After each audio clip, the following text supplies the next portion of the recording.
Assalamualaikum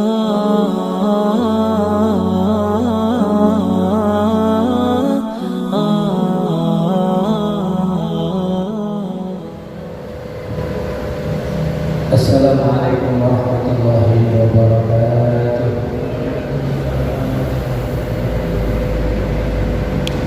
Bismillahirrahmanirrahim. Alhamdulillah. Wassalatu wassalamu ala Rasulillah Muhammad bin Abdillah wa alihi wa sahbihi wa mawala amma ba'du la hawla wa la quwwata illa billah. Kita teruskan kajian kitab An-Nawawi sampai di hadis yang ke-13. Kita teruskan keterangan hadis yang ke-13 an Abi Hamzah Anas bin Malik radhiyallahu anhu. Khadim Rasulullah sallallahu alaihi wasallam qala Rasulullah sallallahu alaihi wasallam la yu'minu ahadukum hatta yuhibba li akhihi ma yuhibbu li nafsihi rawahu Bukhari wa Muslim. Hadis yang nomor 13 riwayat dari Abu Hamzah yang bernama sahabat Anas bin Malik radhiyallahu ta'ala anhu. Beliau adalah pembantu Rasulullah SAW. Beliau berkata mengutip sabda Nabi Muhammad SAW. Nabi menegaskan tidak sempurna iman kalian semuanya sebelum kalian mencintai kepada saudara kalian seperti apa kalian mencintai kepada diri kalian sendiri. Baik, dari hadis ini kemarin sedikit sudah kita bahas. Berarti seperti halnya kita senang kalau terbantu di saat kita butuh, maka hendaknya kita juga senang membantu di saat saudara kita membutuhkan.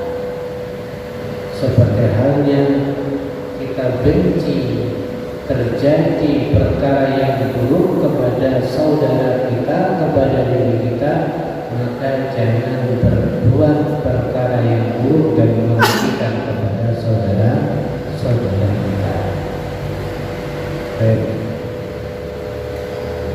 Ada seseorang bertanya kepada Sayyidina Ahnaf. Sayyidina Ahnaf itu terkenal adalah orang yang paling bijaksana, orang yang paling arif, orang yang bisa menjadi tempat untuk apa itu berdiskusi.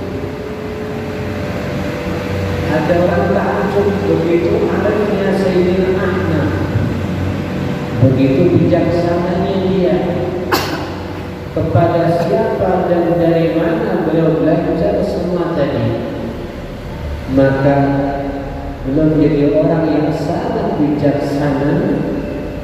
Beliau belajar bukan kepada siapa dan dari mana, tapi beliau belajar dari dirinya sendiri. Kita ini juga bisa jadi orang bijaksana, cukup mengutip, menyimpulkan, memahami diri kita sendiri. Maka orang lain pun semakin penasaran, bagaimana Anda belajar kepada diri Anda sendiri? Beliau mengatakan kuntu idza qara'tu syai'an ghairi lam af'al bihadin misli. Aku jika benci sesuatu, ya, aku jika benci tertimpa sesuatu dari orang lain, seperti mungkin aku itu kalau apa ya, ketika aku diolok-olok oleh orang lain, aku merasa nggak senang, aku merasa nggak nyaman. maka aku pun tidak akan berbuat mengolok-olok itu kepada orang lain. Aku merasa gak senang kalau ada orang menyinggung aku dengan perkataannya yang tajam, maka aku pun juga tidak akan berkata dengan perkataan yang tajam kepada orang lain. Jadi beliau belajar dari dirinya sendiri. Kalau dirinya sendiri merasa tidak senang dipukul sama orang lain, beliau akan menghindari itu memukul. Kalau beliau sendiri merasa tidak senang kalau seandainya dipukul oleh orang lain, maka beliau tidak akan menipu kepada orang lain. Cukup belajar dari diri kita sendiri. Ya, apa diri kita ini? Kita ini akan merasa senang kalau dibantu, bisa kita butuh. Maka ketika orang lain membutuhkan, dengan segera kita akan berangkat membantu sesuai kemampuan kita. Jadi dari dirinya sendiri, dari kita sendiri, kita bisa belajar sehingga bagaimana kita menjadi orang yang lebih arif, orang yang bijaksana, orang yang tidak sewenang-wenang. Kalau bahasa Indonesianya egois, dari diri kita sendiri kita akan banyak mendapatkan kesimpulan, sehingga sesuatu yang tidak kita senangi secara totalitas terjadi kepada kita, secara omongan, secara perbuatan, secara totalitas, maka yang tidak baik itu pun jangan dilakukan kepada orang lain. Tapi kalau kita ini apa? Acuh, wes kak kok sampai dulu aku. Kita nggak suka dipedesin, tapi medesin sama orang lain. Karena kalau seperti itu kita bukan orang arif, ya kita ini zalim dan seterusnya. Maka daripada itu perhatikan kebijaksanaan Nabi Muhammad SAW. Nabi mengajarkan kepada kita belajar daripada diri kita sendiri.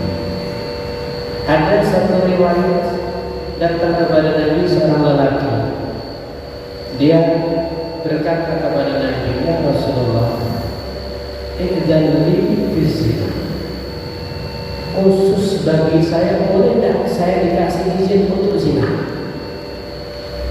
Maka pertanyaan dan izin itu seperti menghina Nabi.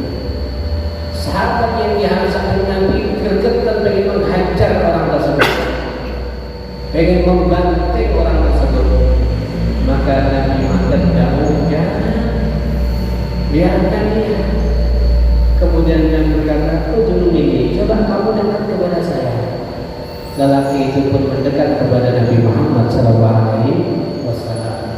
Nabi menyembuhkan mental zina, kebiasaan zina itu cukup Nabi dengan mengajak cara olah pikir terhadap dirinya sendiri. Kata Nabi, saya tanya sama kamu, kalau kamu misalkan suka zina, seandainya saudara kamu, kakak atau adik kamu diperkosa atau dizina sama orang, bagaimana? Wah, ya jangan ya Rasulullah. Kalau yang dizina itu anak perempuan kamu, bagaimana? Jangan. Kalau itu istri kamu sendiri, bagaimana? Saya marah besar.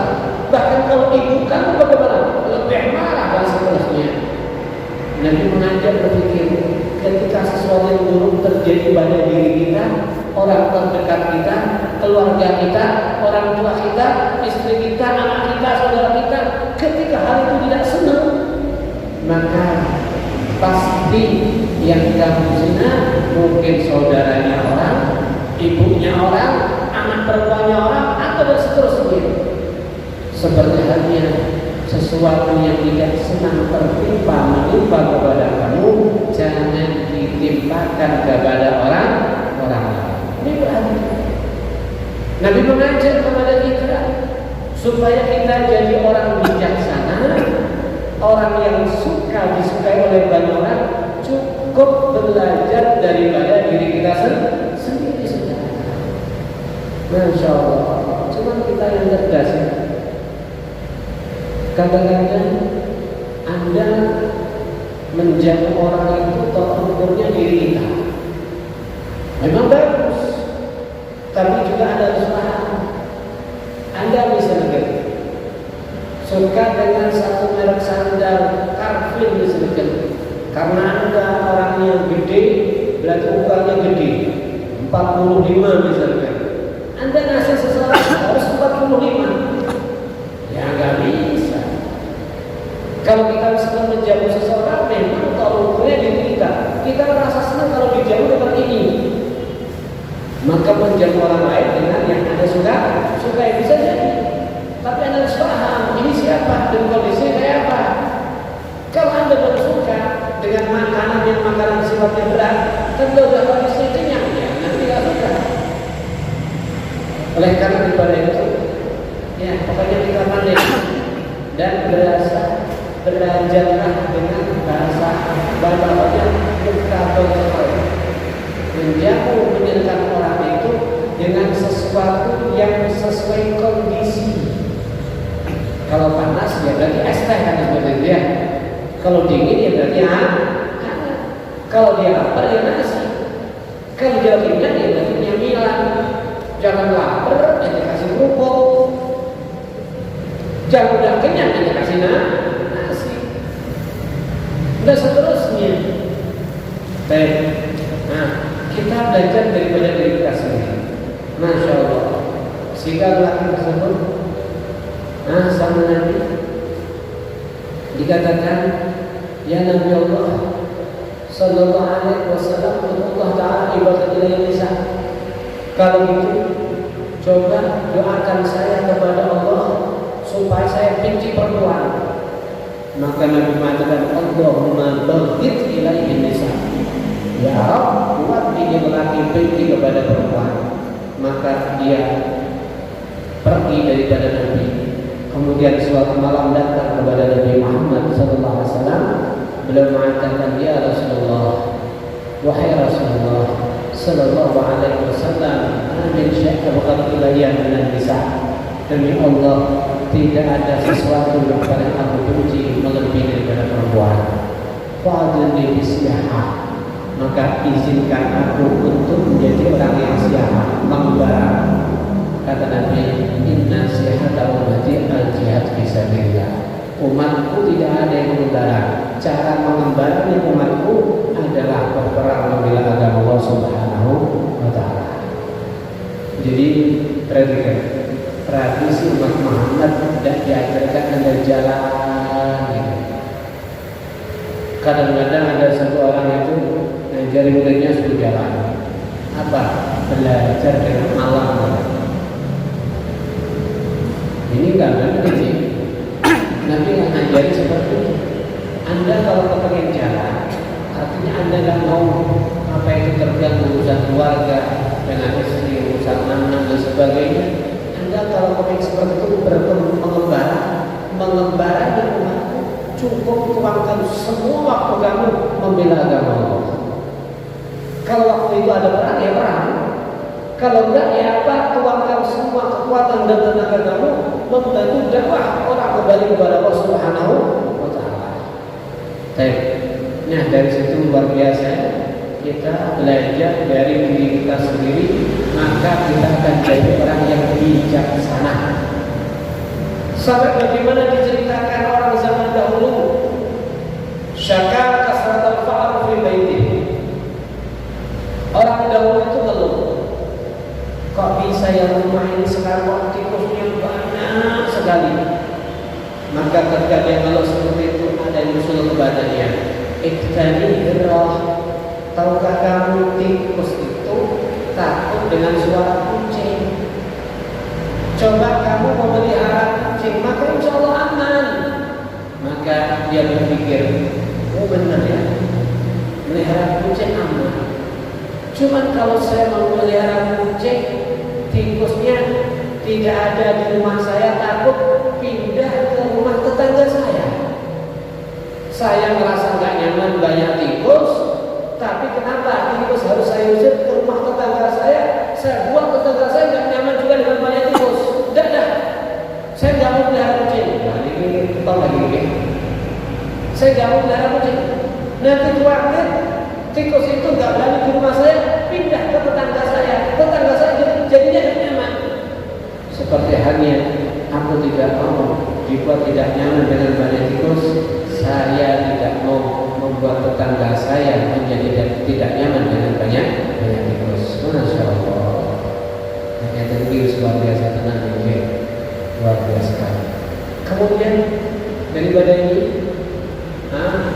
mementingkan orang lain, sangat mementingkan daripada orang lain. Dalam Islam itu dikenal dengan bahasa al-Islam. Apa itu Islam? Wa yusiruna ala anfusihim walau kana bihim khasasah.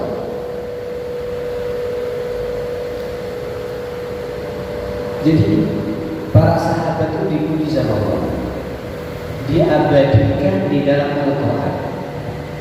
Karakter para sahabat, mereka lebih mengutamakan kepentingan saudaranya mengalahkan kepentingannya pribadinya. Sampai bagaimana Al-Quran memuji kepadanya. Diceritakan ini, ayat tadi turun, wa yusirun ala anfusihim, mereka mengedepankan urusan orang lain mengalahkan dirinya sendiri, walau kana bihim khasasah, padahal mereka sangat butuh. Ayat itu turun ternyata ada seorang lelaki daripada sahabat Nabi Muhammad SAW dalam kondisi fakir sekali, dalam kondisi ada apa-apa, tiba-tiba dapat hadiah kepala kambing. Wah, lumayan banget ini, dikeropok, dijangan santan kental ya, mantap. Ya, dapat hadiah kepala kambing lumayan. Cuma apa? Seketika itu dia berpikir, loh, saya sangat butuh, saya lapar, saya kekurangan. Ini adalah sesuatu yang luar biasa. Akan tapi apa? Saudara saya juga butuh. Sudah, saya lebih mementingkan saudara saya saja. Maka dipanggil anak-anak, nih bawa kepada kami. Loh, kemana ya? Bukankah kita butuh? Sudah kami urut sama dia. Bawa ke tetangga sebelah. Kasihkan, dia butuh. Maka tetangga itu belum dikasih dengan senang. Alhamdulillah. Setelah beberapa bulan, mungkin beberapa tahun, mungkin kita dapatkan daging. Waktu ini kepada kami istimewa ini. Terima kasih. Ya salam ke orang tua kamu. Terima kasih. Setelah diterima, kamu juga berpikir, ya, yang pada intinya, maka yang kedua menerima juga dikasihkan ke yang lain. Sampai apa? Kepala kambing itu berpindah sampai 7 rumah. Hingga kembali kepada yang pertama. Perhatikan, satu kepala kambing, 7 keluarga mendapatkan pahala sedekah kepala kambing. Caranya seperti tadi, luar biasa sekali. Padahal sedekah itu, ketika kita dalam kondisi sangat butuh, nggak ada selainnya, maka itu pahalanya ganjarannya paling gede. Kalau Anda misalkan lagi nyembelih kambing banyak, daging orang maring, orang koper ngurus sirah misalnya, orang koper ngurus dasi, orang koper ngurus brodote, timbang dikuat wajib uang nilai lagi.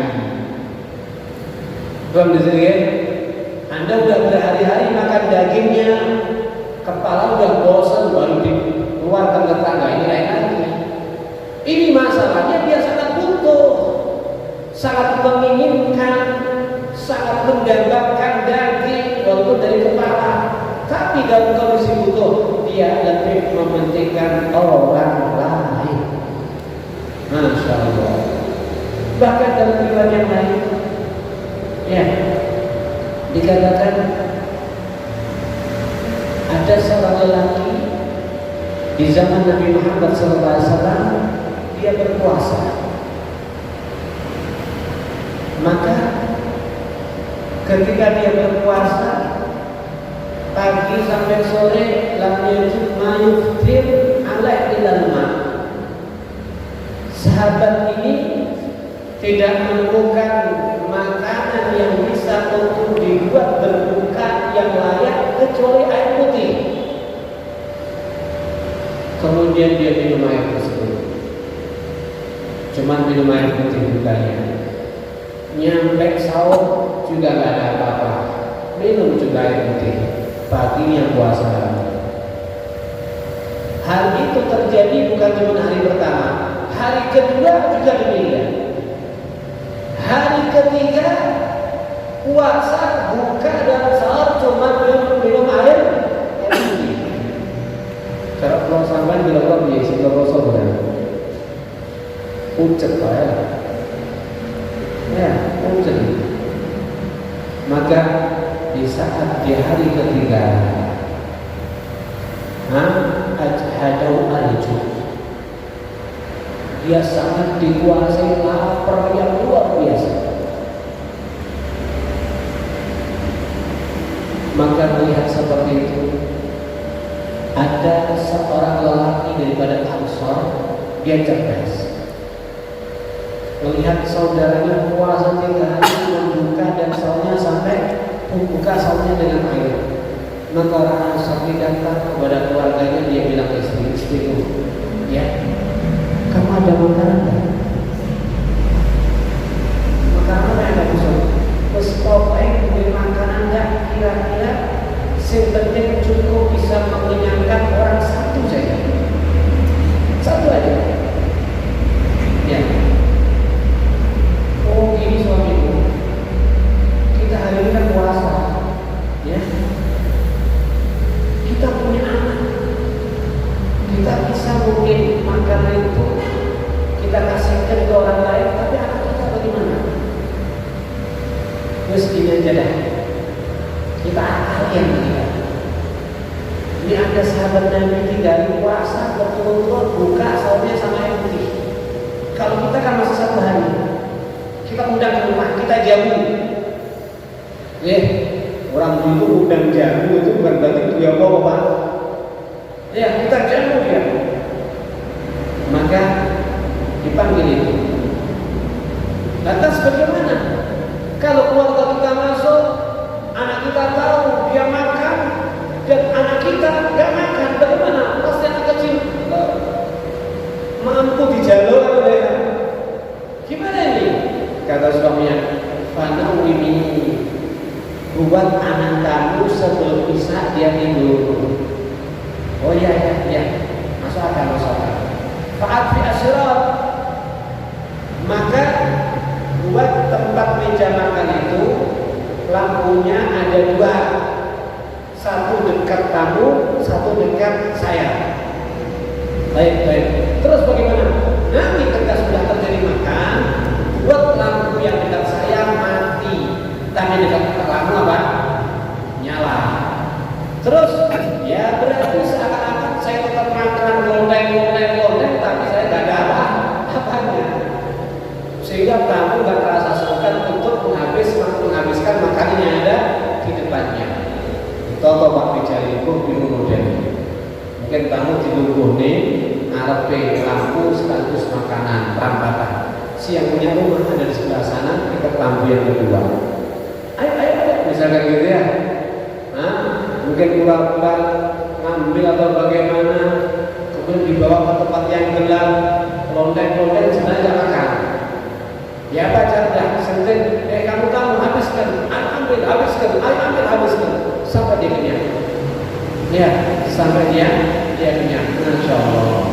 Maka karena upaya yang cerdas dari Ansori ini, dia mengutamakan orang lain pada dirinya dan istrinya puasa, anaknya dan juga dalam keadaan lapar, maka turun ayat tadi, wa yusiruna ala anfusihim walau kana bihim khassasah. Mereka para sahabat secara totalitas memiliki karakter apa? Mengedepankan kepentingan orang lain padahal mereka sangat membutuhkan. Masya Allah. Ada lagi diriwayatkan dari Sayyidina Umar bin Khattab, dikatakan akhadha arba'ina dinar faja'ala fi sarrah summa ghala. Sayyidina Umar bin Khattab bawa uang 400 dinar. Kalau sekarang ya setara 1 miliar. Karena 1 dinar itu sekitar 4 gram lebih emas murni. Kalau 1 gram 1.200.000 ya 1 dinar hingga 5 juta. Ini 400 dinar dari 1 miliar Anda. Faja'alah atau bahkan lebih. Faja'alah fi sawah. Uang ini dimasukkan ke kantong yang besar. Sumaqala dan benar. Kata Sayyidina Umar, pembantu, coba bawa duit 1 miliar ini ke rumahnya Abu Ubaidah bin Jarrah. Abu Ubaidah itu sahabat Nabi yang sangat zuhud.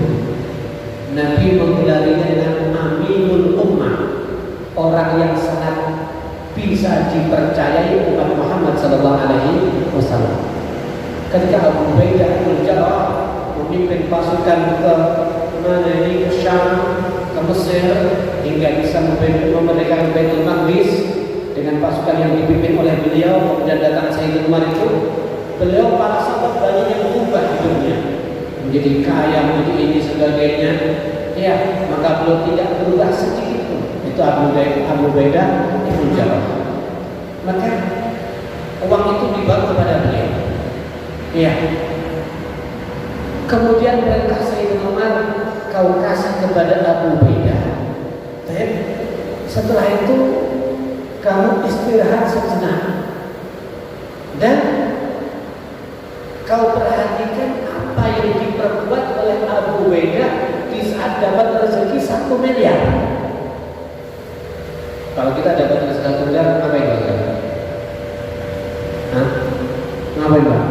Misalkan ngaji-ngajian kita ya, suka gitu. Apa yang dia akan Abu Ubaidah?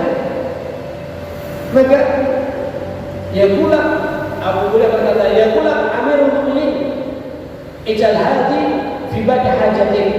Wahai Abu Ubaidah, saya datang ke sini diperintahkan Sayyidina Umar bin Khattab dan dia pesan kepada Anda, duit ini khusus untuk keperluan pribadi Anda, bukan untuk dakwah secara umum, bukan untuk masjid, bukan ini sebagainya, khusus uang pribadi Anda. Ya, faqal wassallallahu wa rahimah. Semoga Allah menyampaikannya dan semoga Allah merahmatinya. Kemudian setelah uang diterima, Abu Ubaidah mengatakan, "Halas, ini yang jelas uang saya. Terserah saya berubah." Maka dipanggil pembantunya, "Fulan, sini, ya, bawa ini mungkin 100 juta ke rumahnya Fulan." Lagi, selesai, bawa ini ke rumahnya Fulan bin Fulan 100 juta lagi. Bawa ini, terus dibagi. Ya, faraja berkata, nggak ada 1 jam uang sudah habis. Faraja al-Ghulam ila Umar. Ya, faraja al-Ghulam ila Umar. Maka budak Sayyidina Umar tadi pulang dan menceritakan apa yang dilakukan oleh Abu Ubaidah.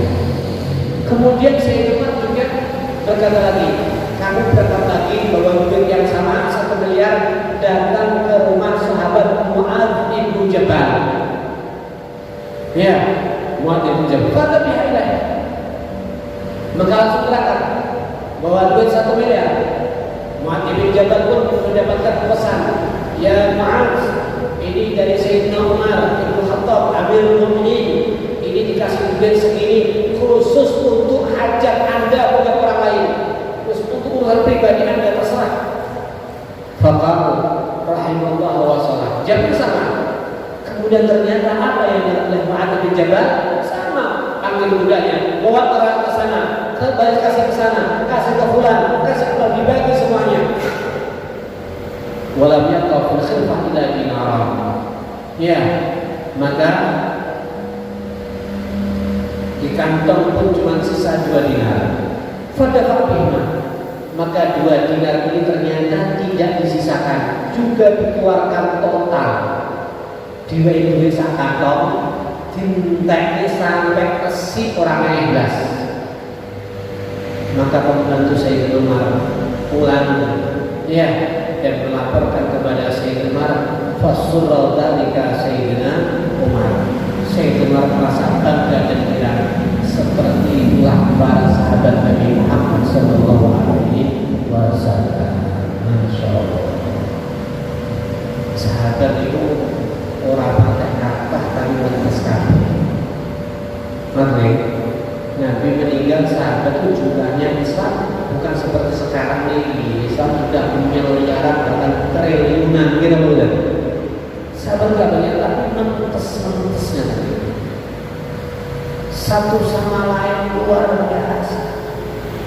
Gak ada kepedulian mereka dengan materi, syukurnya tinggi.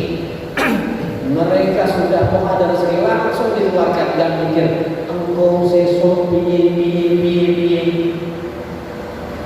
Sama-sama ngomong tenang kok, jajanan biar kapan.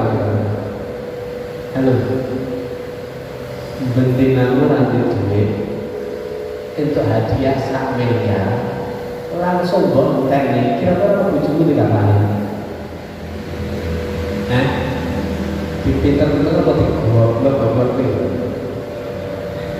Masya Allah, orang yang ngomong goblok yang sampean ini berarti ya Allah masih banyak cerita-cerita yang seperti ini yang dilakukan oleh para sahabat Nabi Muhammad SAW.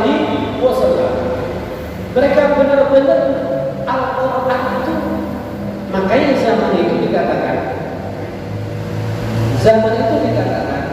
orang dapat ilmu ya, mereka meninggalkan 10% dari ilmunya dianggap celaka. Berarti hampir 100% setiap keterangan yang ada di ayat atau hadis Nabi pasti mereka amalkan totalitas. Makanya jadi orang amin zaman itu enteng. Kenapa? Temennya banyak. Seperti sekarang misalnya kita ngamalkan apa itu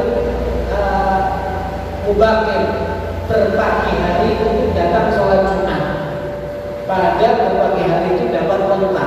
Yang dimaksud unta bukan karena datang paling pertama, jadi berangkat bersamaan dengan sholat subuh. Coba sekarang, kalau dulu di zaman awal ya, orang itu kalau sudah hari Jumat subuh udah berangkat menuju masjid untuk sholat Jumat, nggak pulang kecuali udah selesai Jumatannya. Itu zaman dulu. Bahkan karena apa? Jalan-jalan itu penuh dengan orang. Kemana? Mau berangkat Jumat karena berpagi hari.